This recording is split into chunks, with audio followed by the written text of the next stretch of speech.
हम खाते हैं उसे 24 घंटे में हजम करके हमें जिस्म से बाहर फेंकना पड़ता है, वरना हम बीमार पड़ जाएंगे। जो पानी हम पीते हैं वो हमारे जिस्म में दाखिल हो जाता है और 4 घंटे में बाहर फेंकना पड़ता है, वरना हम बीमार हो जाएंगे। हम जिस हवा में सांस लेते हैं उसे 1 मिनट में बाहर फेंकना पड़ता है, वरना हम मर जाएंगे।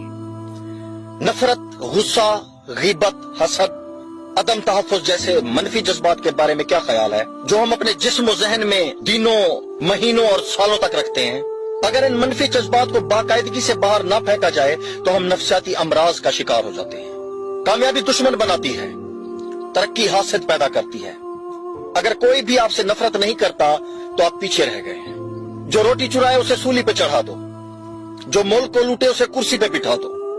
इस दौर के मुनसिफ ने लिखा है कलम से, गुर्बत नहीं मिटती तो गरीबों को मिटा दो। अमीरों ने गरीबों के लिए आज तक खुदा के सिवा को छोड़ा ही नहीं है।